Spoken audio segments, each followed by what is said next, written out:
5월달은 가정의 달이죠. 가정의 달은 매주마다 테마 주일로 지킵니다. 우리 첫 번째 주일은 어린이 주일로 지켰고, 두 번째 주일은 어버이 주일로 지켰고, 우리 저번 주에는 목회자 주일로, 목사님 주일로 지켰습니다. 오늘은 마지막 주일로 부부 주일로 지켰습니다.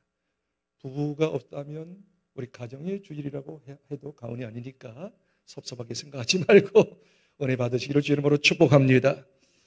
이렇게 생각해 봤어요. 여러분이 앞으로 일주일뿐이 살지 못한다면 어떤 일을 할까? 한번 생각해 볼 수 있죠? 일주일뿐이 살 수 없다면. 우리는 다들 하나님을 믿는 사람이기 때문에 하나님께서 기뻐하는 일을 해야 될 줄 압니다. 그래서 제가 보니까 일주일뿐이 살 수 없다면 하나님께서 기뻐하시는 4가지를 꼭 했으면 좋겠다. 첫 번째는 뭐냐면 뭐니 해도 하나님께서 가장 기뻐하는 거. 예수님 보내주시고 예수님이 우리를 위해서 십자가에 돌아가신 것은 내가 너희 죄 다 용서해서 나의 사랑을 믿어, 나를 믿어. 그러면 구원받고 천국 갈 수 있는 거야. 첫 번째 하나님께서 가장 기뻐하는 것은 한 사람에도 전도하여 예수 믿고 천국 보내는 것이 아니겠습니까? 일주일 동안 살 수 있다면 그토록 하나님께서 기뻐하시는 독생자 예수님을 주셔서 우리를 구원하신 그 사랑에 힘입어서 한 사람에도 구원시켰으면 좋겠다. 전도시켰으면 좋겠다. 두 번째는 뭐냐면 구원받은 사람이 꼭 해야 할 일이 있습니다. 하나님께서 또 기뻐하시는 두 번째는 뭐냐면 우리들이 하나님이 기뻐하시는 예배를 드렸으면 좋겠다. 하나님은 예배를 기뻐하시는 줄 믿습니다. 이 세상을 창조하시고 인간을 구원하신 이유 다른 게 아니에요. 예배입니다. 하나님을 기뻐하고 하나님을 찬양하고 하나님께 감사하고 하나님 말씀 듣고 순종하는 예배를 제대로 드려보겠습니다. 참된 예배를 한번 드려보겠습니다. 세 번째, 우리가 일주일뿐이 살 수 없다면 뭐 할까 고민하며 생각해 보니까 하나님이 짝지어준 부부, 아내와 남편 사이 부부 관계를 좀 잘해야겠다. 서로 사랑하며 섬기면서 그 다음 못했던 이야기도 하고 못됐던 모든 누림도 즐김도 좀 가졌으면 좋겠다. 부부 사랑인 줄 압니다. 그럼 마지막에 일주일뿐이 살 수 없다면 뭐 할까? 하나님께서 생각하시다가 이런 자녀 저런 자녀 우리에게 허락해 주셨는데 자녀를 하나님께서 기뻐하는 자녀로 잘 양육했으면 좋겠다. 잘 가르쳤으면 좋겠다. 그래서 나를 대를 이을 수 있는 그런 후계자가 됐으면 좋겠다. 자녀 양육입니다. 이처럼 우리가 일주일뿐이 살 수 없다고 한다면 전도, 예배, 부부 사랑, 서로 자녀 양육. 오늘은 부부 주일이기 때문에 제가 강조합니다. 우리 부부 사랑을 해야 하지 않겠나. 할렐루야. 여러분 부부가 뭐라고 생각합니까? 부부는 어떤 존재일까요? 제가 한번 5가지로 정의를 내려봤어요. 부부란 첫 번째 가장 가까운 존재. 가장 가까운 존재이기 때문에 어떻게 해요? 자기 속에 있는 걸 다 이야기합니다.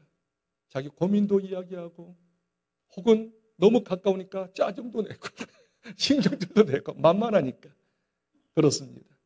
두 번째 부부는 누구냐? 가장 가까운 존재이기 때문에 나의 잘못과 허물과 죄를 누구보다 잘 아는 존재이기에 참으로 두려운 존재가 아닙니까? 부부끼리는 가장 두려운 존재예요. 나의 약점을 누구보다 잘 알기 때문이다. 세 번째, 부부는 무엇인가? 인생을 살면서 우리가 곁길로 갈 수 있잖아요. 남편도 곁길로 갈 수 있고 아내도 곁길로 갈 수 있잖아요. 그때마다 방패막이가 돼서 아까 우리 유태근 지사 제가 이야기하려는 거 다 이야기하셨어요. 그냥 방패막이가 되시고 우리의 보호자가 되시고 곁길로 갈 때 잔소리를 하더라도 그러면 안 돼 남편, 그러면 안 돼 아내 하면서 바로 잡아주시는 분들이 부부가 아니겠는가. 네 번째, 부부는 뭔가? 부부는 있을 때는 모르는데 좀 떨어져 있으면 며칠만 떨어져 있으면 보고 싶은 그리워하는 그런 존재가 부부가 아니겠는가. 그래서 며칠만 없으면 보고 싶어요. 아까 우리 백감주 집사님이 지금도 남편이 오면 설렌대요. 하루만 안 봐도 설레이는 남편. 그런 아내, 그리워하는 그런 존재들이 부부가 아니겠는가. 마지막으로 한평생을 같이 사는 반려자. 어떨 때는 좀 왼수 같아요. 왼수도 불구하고 어떻게 해요?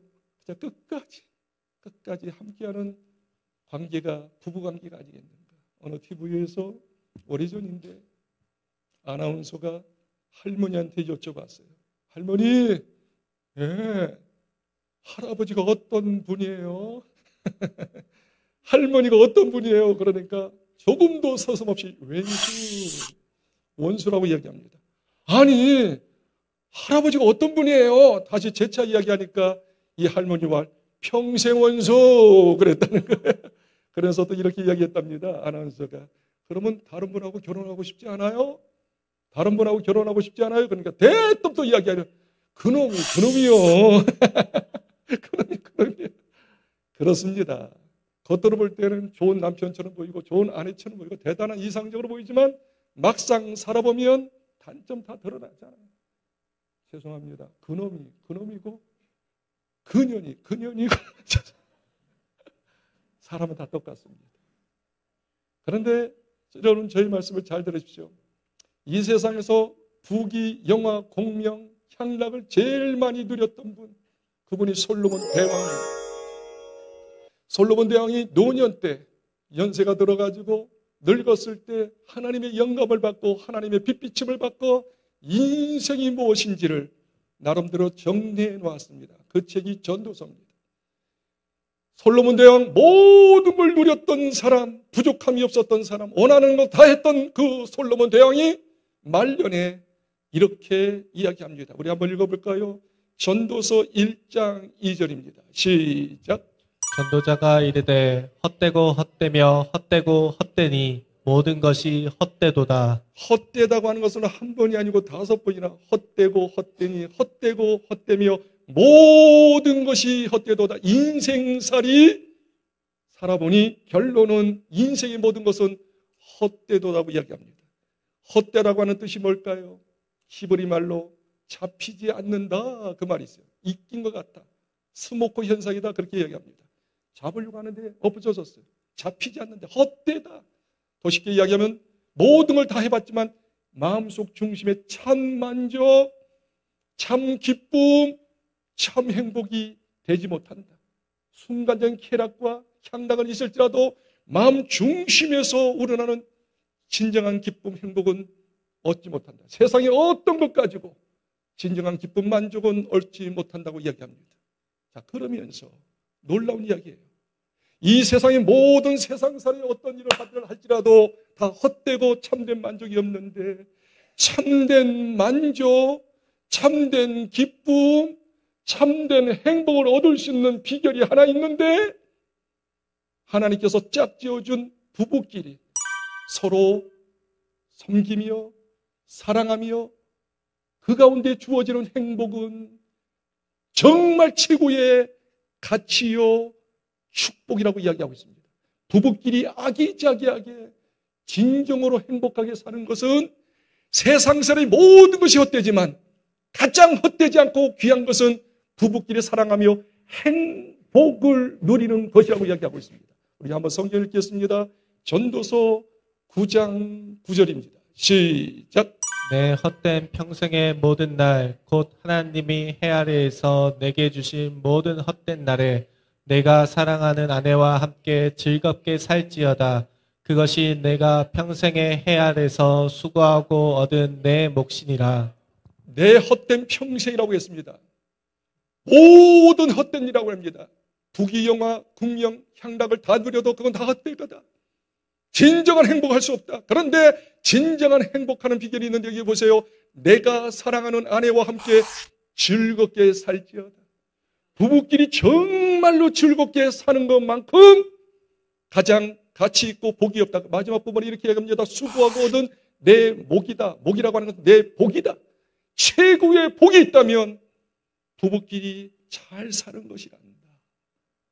아멘을 하면 참 좋겠는데 너무나 감동을 받아서 입이 봉해져서 부부끼리 행복하게 사는 것이 가장 큰 복이면 아멘 하십시다. 그런데 종려한 이야기를 성경에서 이야기합니다. 전도서 9장 9절에 보니까 행복은 그냥 얻어지는 것이 아니라고 그랬습니다.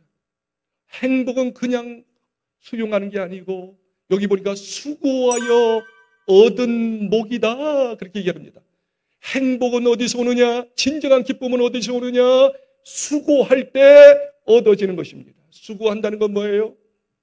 행복하기 위해서 남편도 힘을 쓰고 아내도 힘을 쓰고 피차 열심히 행복하고자 노력할 때 얻어지는 복이 부부의 복, 행복이지 그냥 하루에서 뚝 떨어지고 자연스럽게 결혼만 해가지고 자녀만 난다고 그 다음에 세상적으로 복을 좀 받는다고 해서 절대 행복할 수 없다. 부부의 행복은 피차 수고해야 한다. 노력해야 한다. 애써야 한다. 힘써야 한다. 그래서 결과적으로 얻어지는 것이 행복이요. 가장 가치 있는 복이 단다. 여러분, 오늘 저는 부부끼리 같이 해야 할 수고가 있습니다. 행복을 위해서. 부부끼리 해야 할 것이 있어요. 그리고 남편이 해야 할 것이 있고 아내가 해야 할 것이 있어요. 그리고 같이 해야 할 일이 있어요. 그럴 때 스파크가 일어나고 진정한 행복한 부부가 될 줄 믿습니다. 그러면 어떻게 하면 부부가 아니 우리 가정이 행복한 천국 같은 부부 가정이 될 수 있을까요? 두 가지를 말씀을 간단히 드립니다. 첫 번째는 같이 똑같이 힘써야 할 것이 있습니다. 그게 뭐냐면 성경이 이렇게 얘기합니다. 하나님께서 최초 인간 아담과 하와를 엮어주면서 하나님께서 주례하시면서 너희들은 이렇게 살려무나 그래야지만이 행복한 가정을 꾸밀 수 있다라고 하나님께서는 최초 가정에게 부탁을 합니다. 그게 창세기 2장 18절입니다. 같이 읽겠습니다. 시작. 여호와 하나님이 이르시되 사람이 혼자 사는 것이 좋지 아니하니 내가 그를 위하여 돕는 배필을 지으리라 하시니라. 아멘. 하나님께서 아담과 하와를 엮어서 한 부부가 되신 이유 18절에 말씀하십니다. 서로 돕는 배필이 되거라. 이 돕는 배필이라고 하는 것은 부부가 살다 보면 30년 혹은 35년, 40년 동안 각각 살았잖아요. 나름대로 스타일이 있잖아요. 개성이 있잖아요. 어떤 사람은 개성을 개 같은 성격이라고 하지만 하여튼 개 같은 성격이 있을 수 있어요. 그래서 부부가 삽니다. 부부가 살면 처음에는 좋죠. 그냥 좋아요. 그냥 보기만은 좋고 눈에 콩깍지가 끼어가지고 그냥 당신 없이 못 살아 하면서 평생의 반려자로 알고 목사님의 주례 혹은 주례해가지고 결혼식에서 부부가 살죠. 그런데 살다 보면 일주일이면 다 뽀록 나 그냥 한 달도 안 가. 단점이 다 보이는데 야 소가 결혼했구나. 고개를 떨구기 시작합니다. 그럴 때 부부가 살면서 단점이 보일 때 허점이 보일 때 성경은 이야기합니다. 돕는 배필이 되거라. 돕는 배필이라고 하는 것은 상대방의 허물과 약점을 볼 때 말하지 말고 묵묵하게 채워줘라. 부족함을 채워주는 것이 돕는 배필인 줄 믿습니다. 할렐루야. 그런데 부부가 깨지는 이유 뭐 경제적인 것도 있고 뭐 여러 가지 있겠지만 가장 부부가 깨지는 것이 이겁니다. 대화입니다. 대화를 제대로 못해요. 아무것도 아닌 거 가지고 막 이야기합니다. 그 이야기가 더 불겨져 가지고 결국 파국까지 이르죠. 우리가 저번 주일날 여러분 대화법을 공부했죠? 안 나온 사람이 태반이니까 그냥 고개를 못 끄덕이고 그러는데 저번 주에 이마고에 공부를 했잖아요. 부부끼리 어떻게 하면 대화할 것인가? 우리 사람끼리 어떻게 하면 그 대화가 원숙해지고 좋은 대화가 될 수 있을 것인가? 세 가지 대화라고 그랬어요. 자, 대화할 때 주의점, 이거 꼭 명심하세요. 대화할 때는 절대적으로 흑백 논리로 이야기하지 말자. 내가 이야기 들어보니까 당신 말 틀렸어. 내 말이 옳아. 내 말 따라와. 이게 흑백 논리야. 내 말 옳고 너 잘못돼. 흑백 논리. 그러면 절대적으로 대화가 진전이 안 됩니다. 마음이 상합니다. 바로 흑백 논리 때문에 모든 대화가 중단되는 거예요. 절대 흑백 논리 하지 마십시오. 그러면 어떻게 하느냐? 세 가지 대화법. 관용대화법, 인정대화법, 세 번째 공감대화법. 관용대화법이라면 이제 아내가 혹은 남편이 이야기합니다. 절대로 이야기할 때 중간에 끊지 마십시오. 기분 정말 나빠요. 끝까지 들어줘요. 들어주고 난 다음에 이렇게 이야기하는 거예요. 이런 말이지요. 그 말을 되풀이해 주면 돼. 그게 반영하는 거예요. 이야, 오늘 굉장히 중요한 이야기. 이것만 한번 해보세요. 부부 대화가 원숙해집니다. 대화하고 싶습니다. 거기서 사랑과 행복이 싹듭니다. 다시 이야기합니다. 부부 대화법, 아니 부부만 아니에요. 모든 대화법에 첫 번째 반영 대화법이 뭐냐면 그 사람이 쭉 이야기하는 거예요. 그러면서 다시 한번 반복해 주는 거예요. 이런 이야기죠. 그래서 당신의 이야기를 내가 잘 들었다는 거예요. 두 번째는 이야기를 듣고 이런 이야기죠. 그리고 두 번째, 저가 잘 이해했나요? 잘 이야기했나요? 이런 뜻이지요. 구체적으로 그 이야기를 어떻게 해요? 이해했다고 하는 것을 드러내는 것이에요. 이런 이야기죠. 이 말이 맞지요? 그러면 그 사람이 어떻게 해요? 끄떡끄떡. 그 다음에 마지막 세 번째는 뭐냐면 두 가지예요. 좀 괴로웠던 것이었으면 너무 마음이 아팠겠네요. 죽고 싶었겠네요. 그리고 좋은 이야기하면 너무 행복했겠네요. 너무 좋았겠네요. 그게 바로 공감하는 거예요. 그러면 어떻게 해요? 당신의 말을 들어주고 이해해주고 공감해주니 대화가 더 온숙해지죠. 사랑해하는 마음이 생기죠. 오늘 다 이야기할 수 없으니까 이 세 가지 꼭 기억하시기 바랍니다. 시간이 없으니까 두 번째입니다. 각자가 할 일이 있어요. 남편이 해야 할 것, 아내가 해야 할 것이 있습니다. 먼저 남편이 해야 할 일이 있습니다. 굉장히 중요해요. 베드로전서 3장 7절입니다. 남편들아 이와 같이 지식을 따라 너희 아내와 동거하고 그를 더 연약한 그릇이요 또 생명의 은혜를 함께 이어받을 자로 하라. 귀히 여기라. 이는 너희 기도가 막히지 아니하게 하려 함이라. 남편이 꼭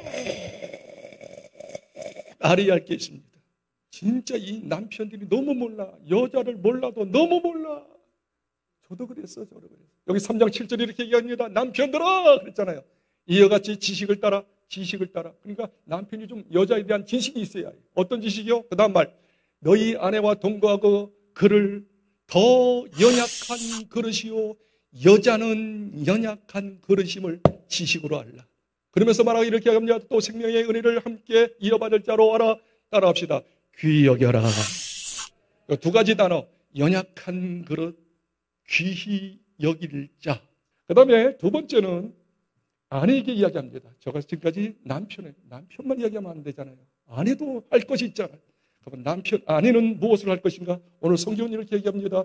베드로전서 3장 6절입니다. 사라가 아브라함을 주라 칭하며 순종한 것 같이 너희는 선을 행하고 아무 두려운 일에도 놀라지 아니하면 그의 딸이 된 것이니라. 우리 아내들이요, 여자들이요, 남자에 대해서 좀 지식으로 좀 아시기 바랍니다. 제대로 아셔야 합니다. 성경이 이렇게 얘기합니다. 베드로전서 3장 6절에 사라가 아브라함을 주라 칭하여 순종한 것 같이 너희는 선을 행하고 아무 두려운 일에도 놀라지 아니하면 그의 딸이 될 것이다. 여기서 믿음의 조상, 축복의 조상, 아내인 사라에 대해서 이야기합니다. 여자의 스탠다드, 모델 케이스가 바로 사라, 아브라함의 아내였어요. 아브라함도 훌륭했지만 아브라함이 믿음의 조상, 축복의 조상이 됐지만 그렇게 될 수 있었던 비결은 뭐냐면 아내의 역할, 사라의 역할을 제대로 했기 때문입니다. 그러면 이 아내는, 사라는 남편 아브라함에게 어떻게 했을까요? 주라 칭했다. 주라고는 나의 주인이시오. 더 쉬운 말로 하면 남편을 머리로 하는 거예요. 머리로. 아멘을 안 하냐? 지금까지 그렇게 하지 않았다는 것이죠. 남편을 머리로 하라. 그리고 여기 있잖아요. 순종했다. 말할 때, 남편이 말할 때 진짜 말 같지 않는 소리 하네. 이거지. 속에서 부글부글 끓여서 행동은 절대적으로 노하지 말고 하고서 반드시 뭐예요? 듣는 신용자라고 지키는 신용자. 사도 바울이 아내들에게 이야기합니다. 아내들이요! 너희들이 예수님을 섬기듯 주님을 섬기듯이 남편을 섬기는데 남편에게 한수 더, 이건 순종이죠. 남편에게 복종할지니라 이야기합니다. 남편의 특징이 뭔지 알아요? 아까 여자의 특징은 깨질 그릇이에요. 깨질 그릇. 아시겠어요? 연약한 그릇. 소중히 다뤄야 해요. 말 한마디, 눈짓, 행동, 손짓 정말 여자한테 조심스럽게 해요. 공주로 삼아주세요. 젠틀맨이 한번 돼요. 젠틀맨. 멋있게 한번 여자들 섬겨주자 말이에요. 그런데 여자들이요, 아내들이요, 남편은 뭐예요? 당신들의 머리예요. 그리고 말씀할 때 딴짓하지 말고 잘 들으십시오. 그리고 순종하십시오. 심지어 에베소서 5장 20절 복종까지 하십시오. 여기서 복종이라고 하는 단어는 이런 말입니다. 남편이 이야기할 때 쩔쩔맨다 그런 뜻이 아니에요. 남편 막 이야기하고 그리고 어떻게 해요? 무조건 따른다는 뜻도 아니에요. 남편이 이야기할 때 무조건 따른다는 것이 아니에요. 충분히 대화해요. 자기 입장을 이야기해요. 자기 생각을 드러내요. 디스코스를 같이 하세요. 나누세요, 대화를. 나누고 난 다음에 여기서 순종한다, 복종한다는 말은 이런 말이에요. 충분히 이야기하고 난 다음에 최종적인 결정권을 남편한테 위임한다는 뜻이에요. 최종적인 결정권은 남편에게, 다시 말하면 이렇게 이야기하는 거예요. 충분히 이야기하고 난 다음에 이렇게 하요. 당신은 우리 집에 뭘 있잖아. 마지막으로 당신이 알아서 해. 알아서 해. 권위를 높여주는 거예요. 가장으로 인정해 주는 거예요. 남자는 희한해요. 자기가 권위받고 인정해주면 살든 죽든 열심히 일하는 것이 본능적으로 남자입니다. 인정만 받으면 무슨 수단과 방법을 가지고 그 일을 성취하고 말아요. 남편의 기만 꺾지 않으면. 할렐루야. 머리로 인정하시기를 주 이름으로 축복합니다. 한 가지 이야기 마치겠습니다. 1984년도 기네스북에 올린 글입니다. 기네스북인데 좋은 기네스북이었으면 좋겠는데 이혼을 제일 많이 한, 세계에서 이혼을 제일 많이 한 사람 기네스북에 올렸어요. 파크 얼프라고 하는 사람인데 몇 번 이혼했는가, 몇 번 결혼했는가, 26번 결혼했습니다. 놀라지도 않으시죠? 여러분 2번, 3번뿐이 안 했잖아요. 26번 했어요. 26번.